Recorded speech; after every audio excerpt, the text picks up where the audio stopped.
Hello students, welcome to our YouTube channel Chauhan educators.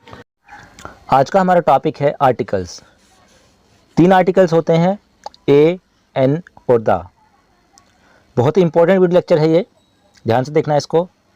आज हम जानेंगे इनके कॉन्सेप्ट के बारे में, इनके यूजेस के बारे में, हम इनको कहाँ यूज़ करते हैं, और सबसे पहले आर्टिकल्स के प्रकार के बारे में। आर्टिकल्स 2 प्रकार के होते हैं, डेफिनेट आर्टिकल और इनडेफिनेट आर्टिकल। इसको हम आज बहुत ज़्यादा डीपली पढ़ेंगे ताकि हमको एक छोटी छोटी नॉलेज का इसके बारे में पता लगे। और साथ में हम ये भी जानेंगे कि ए का प्रयोग कहाँ होता है, एन का प्रयोग कहाँ पर करते हैं, और द का प्रयोग द की तरह कहाँ पर करते हैं, और द का प्रयोग दी की तरह कहाँ पर करते हैं। ये सारा कॉन्सेप्ट आज हम इस वीडियो लेक्चर में समझेंगे। देखिए, ये एक ऐसा कॉन्सेप्ट है जिसके बारे में बहुत कम लोगों को पता होता है, और अगर पता भी होता है तो ज़्यादा नहीं पता होता, सिर्फ बेसिक जानकारी इनको होती है। और आज हम इस वीडियो लेक्चर में ये भी जानेंगे कि कहाँ पर हम द का प्रयोग करते हैं, किन वर्ड्स के साथ हम द का प्रयोग करते हैं, किन के साथ कंपलसरी है, और किन वर्ड्स के साथ इसका प्रयोग करना बिल्कुल नहीं चाहिए। कुछ एग्जाम्पल्स आप समझेंगे। देखिए, जैसे लिखा है, किसी भी वाक्य में जब हम साउंड आता है ए का, तो वो ए नहीं बोलते, उसको हम बोलते हैं अ। उसको हम बोलते हैं अ। जैसे एग्जाम्पल आपके सामने है, दिस इज़ अ पेन। इसको ए नहीं बोलना है, इसको बोलते हैं दिस इज़ अ पेन। क्योंकि ए का उच्चारण जब वो अकेले आता है किसी सेंटेंस में तो अ की तरह करते हैं। आगे बढ़ेंगे और अब पढ़ेंगे हम कि आर्टिकल्स के प्रकार, उनके टाइप्स ऑफ आर्टिकल कितने प्रकार के होते हैं। मैंने आपको अभी बताया था 2 प्रकार के, डेफिनेट आर्टिकल और इनडेफिनेट आर्टिकल। डेफिनेट आर्टिकल कौन सा होता है? द, जिसको आप द भी बोलते हैं और दी भी बोलते हैं। और इनडेफिनेट आर्टिकल जिसमें आते हैं ए और एन। द और दी का जो कॉन्सेप्ट है ये आपको आगे वीडियो में समझाया जाएगा। उससे पहले हम अपने डेफिनेट आर्टिकल्स और इनडेफिनेट आर्टिकल्स की जो है डेफिनेशन को समझते हैं, उसको जानते हैं। शुरुआत करते हैं डेफिनेट आर्टिकल से। The, it generally point out a particular person, place और थिंग। डेफिनेट आर्टिकल उसके बारे में होता है, वहाँ दिया होता है जैसे किसी विशेष व्यक्ति, वस्तु, स्थान के साथ प्रयोग होता है ये, जिसके बारे में हमें नॉलेज पहले से ही होती है। और इसको आप एग्जाम्पल के माध्यम से अच्छे से समझेंगे। पहले हम समझ लेते हैं इनडेफिनेट आर्टिकल्स को, ए और an. It generally does not point out any particular person, place और थिंग। और ये किसी भी ऐसी वस्तु के साथ होता है जहाँ पर हम किसी भी पर्टिकुलर पर्सन को या प्लेस को या थिंग को डिफाइन नहीं करते, जिसके बारे में हमें पहले से कोई जानकारी नहीं होती है। देखिए, सिर्फ एक एग्जाम्पल के माध्यम से आप इस पूरे कॉन्सेप्ट को कि द डेफिनेट आर्टिकल्स को और ए और एन इनडेफिनेट आर्टिकल्स के पूरे कॉन्सेप्ट को कहाँ यूज़ होगा अच्छे से आप समझ पाएंगे सिर्फ एक एग्जाम्पल के माध्यम से। एग्जाम्पल आपकी स्क्रीन पर, पापा दरवाजे पर एक या कोई लड़का है, आपसे बात करना चाहता है। तो इसमें हमें ये एक सिचुएशन मान लीजिए आप कि सपोज कीजिए आपके घर में आपके और आपके पापा हैं। अब जैसे ही डोरबेल बजी, आप दरवाजे पर गए, आपने दरवाज़ा खोला, आपने देखा एक लड़का खड़ा है। उसने कहा, मैं आपके पिताजी से बात करना चाहता हूँ। आप अपने घर में वापस आए अंदर, आपने अपने पापा जी से बोला, पापा जी दरवाजे पर एक लड़का खड़ा है या कोई लड़का खड़ा है। आपने क्या बोला? एक लड़का खड़ा है या कोई लड़का खड़ा है। तो एक सिचुएशन तो ये हो गई। अब दूसरी सिचुएशन एक और मान लेते हैं। सपोज कीजिए आपके पापा आपसे बैठे हुए बात कर रहे थे, डिस्कस कर रहे थे कि बेटा एक लड़का आएगा और वो मुझसे किसी भी मुद्दे पे बात करने के लिए इस तरह से, तो आप मुझे उसके बारे में जब वो आए बता देना। उसके बाद सेम सिचुएशन होती है, डोर बेल बजती है, आप दरवाज़ा खोलने जाते हैं, आप देखते हैं कि बाहर वो लड़का खड़ा है। आप घर में आते हैं, आप पापा से बोलते हैं, पापा जी दरवाजे पर वो लड़का खड़ा है, आपसे बात करना चाहता है। अब आपने क्या बोला? आपने बोला वो लड़का खड़ा है। वो मतलब जिसके बारे में आपके फादर आपको पहले ही बता चुके थे, आपसे डिस्कस कर चुके थे। तो पहले आपने क्या बोला था? एक लड़का खड़ा है या फिर कोई लड़का खड़ा है। अब आपने क्या बोला कि दरवाजे पर वो लड़का खड़ा है। दोनों में आपको अंतर पता लगा कि पहले आपको वो लड़का था जिसके बारे में आपको जानकारी नहीं थी, ठीक है, और अब वो लड़का है जिसके बारे में आपको जानकारी आपके फादर ने पहले से ही दे दी थी। देखिए, जहाँ हमें जानकारी नहीं थी, जैसे आपने डेफिनेशन में पढ़ा था, वहाँ हम यूज़ करते हैं ए और एन का। और जब आपको जानकारी हो चुकी है, वो डेफिनेट आर्टिकल हो गए कि पापा जी ने बताया था कि हाँ वो लड़का आएगा, वो डेफिनेट हो गया, तो वहाँ हम यूज़ करेंगे द का। बात समझ में आ गई आपको? एग्जाम्पल से आप इसको और अच्छे से समझ पाएंगे। देखिए जैसे आपने कहा था एक लड़का या कोई लड़का, तो वहाँ आपने यूज़ किया ए, क्योंकि आपको उसके बारे में नॉलेज नहीं थी, वो एक इंडेफिनेट आर्टिकल था।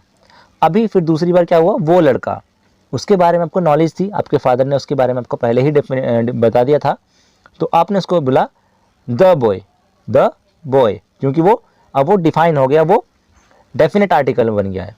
तो इस तरह से हम इनका यूज़ करते हैं। आगे चलते हैं वीडियो के साथ। और एक और एग्जांपल से आप इस कॉन्सेप्ट को अच्छी तरह से, बहुत ज़्यादा 100% मैं कह सकता हूँ, समझ जाएंगे।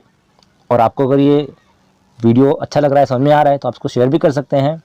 एग्जाम्पल आपकी स्क्रीन पर, यही तो मेरी किताब है जिसके बारे में बात कर रहा था। यही तो किताब है जिसके बारे में बात कर रहा था। This is the book I was talking about. आपने क्या बोला, दिस इज़ द बुक, क्योंकि आपको उस बुक के बारे में पहले से ही इंफॉर्मेशन थी, तो आपने इसलिए क्या लगाया, बुक से पहले द लगाया। द क्या है, डेफिनेट आर्टिकल। एक सिंपल सेंटेंस लेते साथ में, यह एक किताब है, दिस इज़ अ बुक।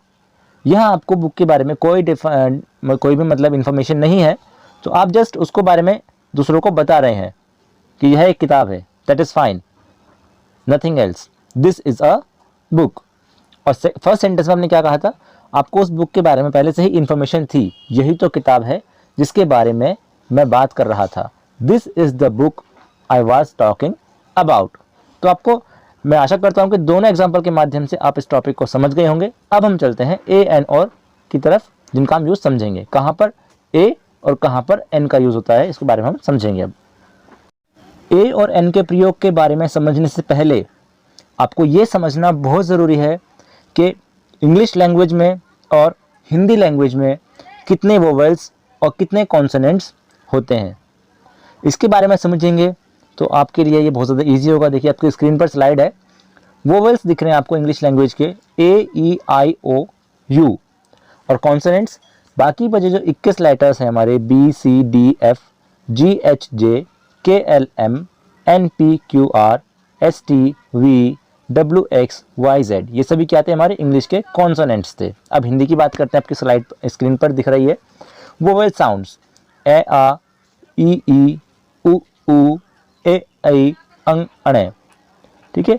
और कॉन्सोनेंट साउंड्स भी दिख रहे हैं, क ख ग घ ड़ च छ ज झ ण ट ठ ड ढ ण त थ ध ध न प फ ब भ म य र ल व श श स ह अक्षा त्र ज्ञ, ये हमारे हिंदी लैंग्वेज के कॉन्सोनेंट्स हैं।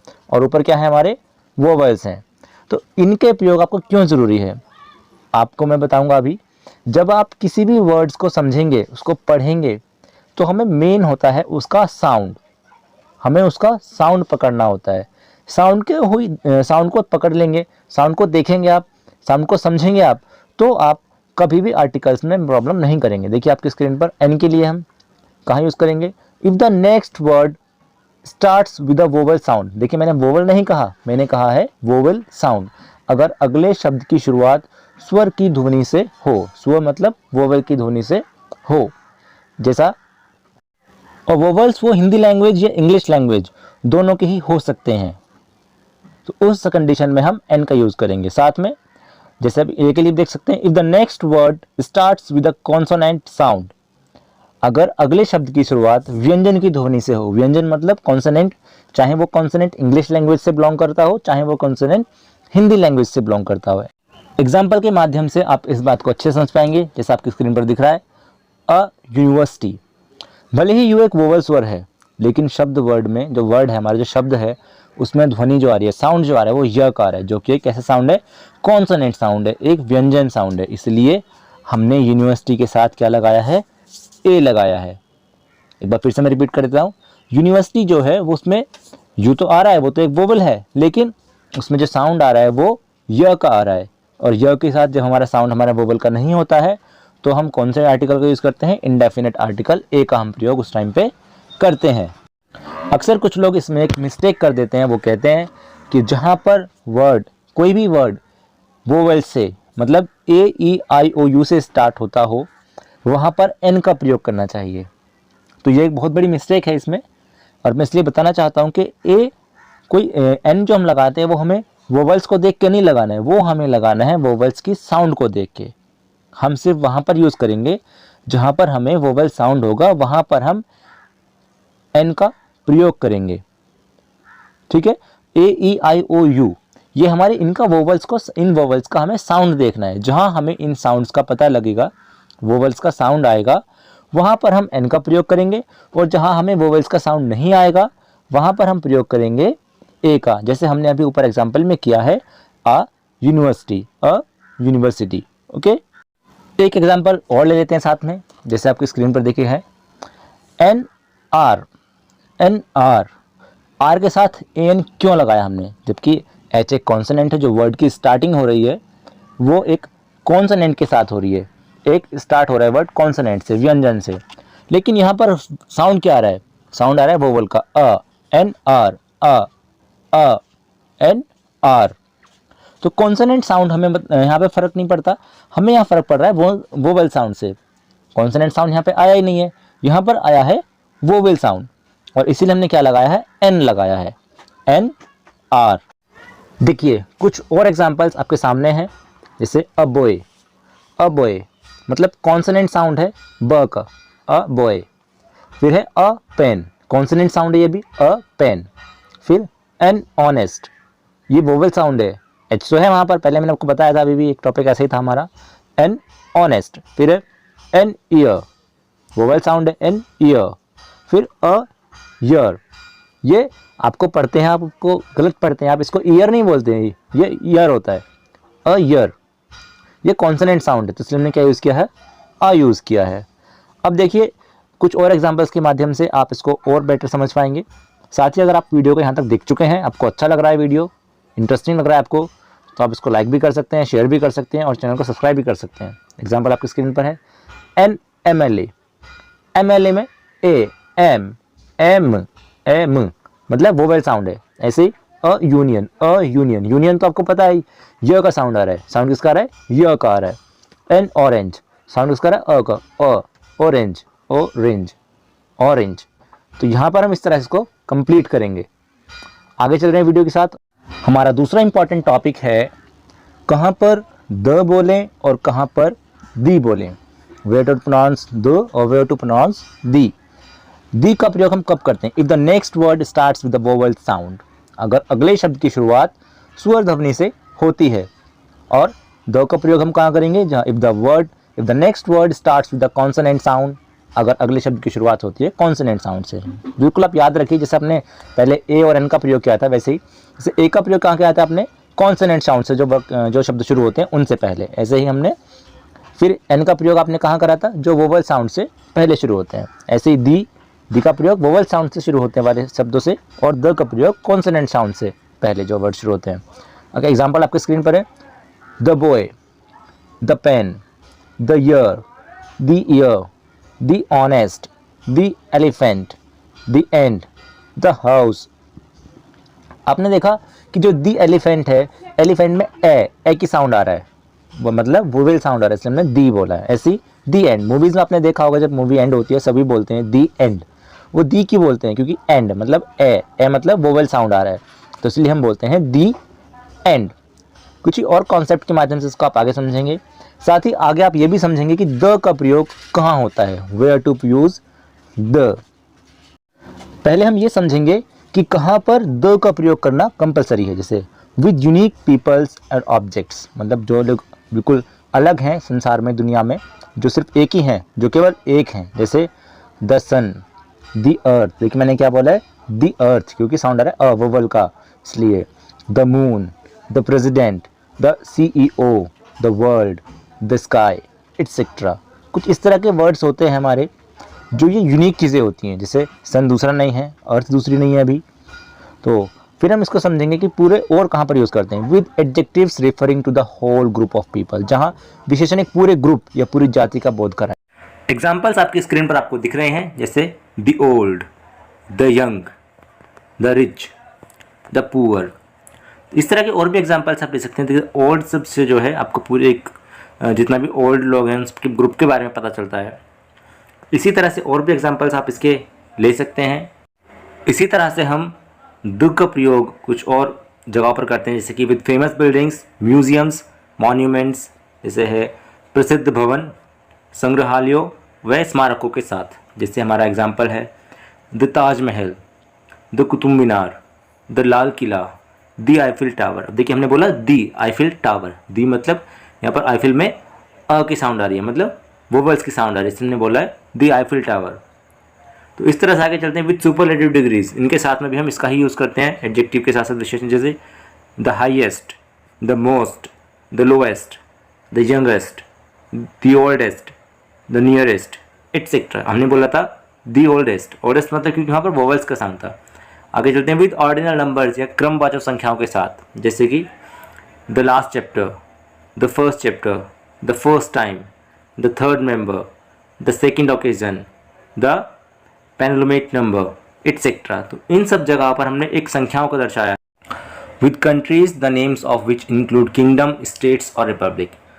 सबसे पहले मैं आपको बता दूं कि वैसे तो ज़्यादा कभी भी कंट्रीज़ के नाम के साथ द का प्रयोग नहीं होता, लेकिन जिन कंट्रीज़ के नाम के साथ स्टेट शब्द, स्टेट वर्ड या फिर किंगडम वर्ड या फिर रिपब्लिक वर्ड जुड़ा होता है, उनके साथ हम द का प्रयोग करते हैं। जैसे एग्जांपल आपके स्क्रीन पर दिख रहे हैं, the United states, the United kingdom, the Republic of Ireland. अब हमने इसमें द क्यों लगाया है? द हमने लगाया है, उसका कारण ये है कि जो यूनाइटेड स्टेट्स है या यूनाइटेड किंगडम है, वो एक देश से ज़्यादा देशों का एक समूह है, एक ग्रुप है, और ग्रुप को जब हम डिफाइन करते हैं तो हम द का प्रयोग करते हैं। इसीलिए हमने, जैसे आप चेक करेंगे अपने, या आप खुद चेक करेंगे और मुझे बताएंगे वीडियो में कमेंट करके, जो यूनाइटेड किंगडम है उसके अंदर कौन कौन से कंट्रीज़ शामिल हैं, ये आप मुझे कमेंट करके वीडियो के सेक्शन में बताएंगे नीचे कि यूनाइटेड किंगडम में कौन कौन से कंट्रीज़ आते हैं। तो इसी तरह से हम इसको समझेंगे। कमेंट करके ज़रूर बताएं हमें वीडियो के अंडर सेक्शन में। अब है with countries that have plural names. अब जो कंट्रीज़ के प्लूरल नेम्स होते हैं, जो प्लूरल फॉर्म में कंट्रीज़ के नेम होते हैं, उनमें भी हम द लगाते हैं, जैसे द नीदरलैंड्स, द फिलीपींस। तो यहाँ पर आप देखते हैं प्लूरल फॉर्म में नाम था, इसलिए हमने उसका द का प्रयोग किया था। साथ में with river, canals and oceans, नदी, नहर, सागर आदि के साथ भी हम क्या लगाते हैं? द लगाते हैं, जैसे the Gangas, the Nile, the Atlantic, the Pacific etcetera. फिर नेम्स ऑफ फैमिलीज, परिवारों के नाम के साथ भी हम द लगाते हैं, जैसे the Ranas, the Khans, the Tatas, the Birlas, the Guptas, the Chauhans. ठीक है, इस तरह से हम क्या पता लगता है? पूरी फैमिली को, पूरे खानदान को उसको ये बताता है। फिर ओनली से पहले द प्रयोग केवल तब होता है जब वाक्य में ओनली का मतलब इकलौता हो। इसका मतलब जब वो सिर्फ अकेले के बारे में दर्शाए। जैसे एग्जांपल आपकी स्क्रीन पर, the only son, the only friend, the only batsman, the only person, केवल एक इंसान के बारे में ये बात कर रहे हैं अपने हर एक सेंटेंस में। तो इससे हमें पता लगता है कि जो भी इंसान के बारे में उसने बात की है वो इकलौता इंसान है पूरे उस ग्रुप में। Before the word whole, after the word all, जैसे all the books are here, I visited the whole world. जैसे बिफोर से पहले, यानी कि all the books are here, I visited the whole world, यानी कि हमें बिफोर से, before the word whole, whole से पहले हम लगाते हैं, और आफ्टर द वर्ड ऑल, और ऑल के बाद लगाते हैं। फर्स्ट सेंटेंस में आपने देखा हमने ऑल के बाद द लगाया है, और सेकंड में बिफोर से पहले। वेयर नॉट यूज द का प्रयोग कहाँ पर नहीं किया जाता? नंबर फर्स्ट पॉइंट है आपका, before the name of a disease, किसी भी बीमारी के नाम से पहले, किसी भी डिजीज़ के नाम से पहले आप द का प्रयोग नहीं कर सकते। Before the name of a language, आप किसी भी लैंग्वेज के नाम से पहले द का प्रयोग नहीं कर सकते। जैसे कि जैसे आप नहीं बोल सकते the Hindi, the French, the American, the English, आप नहीं बोल सकते। बिफोर अ प्रॉपर नाउन, किसी भी प्रॉपर नाउन से पहले आप द का प्रयोग नहीं कर सकते। Next for question, before the name of a country, किसी कंट्री के नाम से पहले भी आप द का प्रयोग नहीं कर सकते। जो रूल्स मैंने आपको भी पहले बताए हैं वीडियो में पहले, उनको छोड़कर, जैसे हमने द यूनाइटेड स्टेट्स बोला था, द यूनाइटेड किंगडम बोला था, ठीक है, इस तरह के एग्जांपल्स को आप छोड़ के, या जो भी हमारे प्लूरल फॉर्म में थे कंट्रीज़ के नाम लगभग, उनको छोड़ के, ठीक है। तो जो भी इस तरह के रूल्स हैं, जो हमने ये 4 पॉइंट हैं, इन 4 पॉइंट के अलावा मैं आपको और भी बताऊँगा अभी, इनमें हम जो है द का प्रयोग नहीं करते हैं। कौन कौन से हैं? Before a disease, before the name of disease, before the name of language, before a proper noun, और अपने countries, before the name of countries. Last 5 है before the word breakfast, breakfast से पहले आप द का प्रयोग नहीं कर सकते। लंच से पहले भी आप द का प्रयोग नहीं कर सकते, डिनर से पहले भी आप द का प्रयोग नहीं कर सकते हैं। द ब्रेकफास्ट नहीं होता है, द लंच नहीं होता है, द डिनर नहीं होता है। बिफोर द हॉस्पिटल, हॉस्पिटल से पहले भी आप द का प्रयोग नहीं कर सकते हैं। और गोड से पहले भी आप द का प्रयोग नहीं कर सकते हैं। साथ ही साथ ये भी जान लें कि स्कूल से पहले भी आप द का प्रयोग नहीं कर सकते हैं। आज का हमारा वीडियो यहीं पे समाप्त होता है। अगर आपको वीडियो अच्छा लगा है तो जल्दी से कमेंट करके बताइए हमें, और वीडियो को शेयर कीजिए ताकि सभी लोगों को इसका बेनिफिट मिल सके। तो आज के लिए इतना ही। Thank you.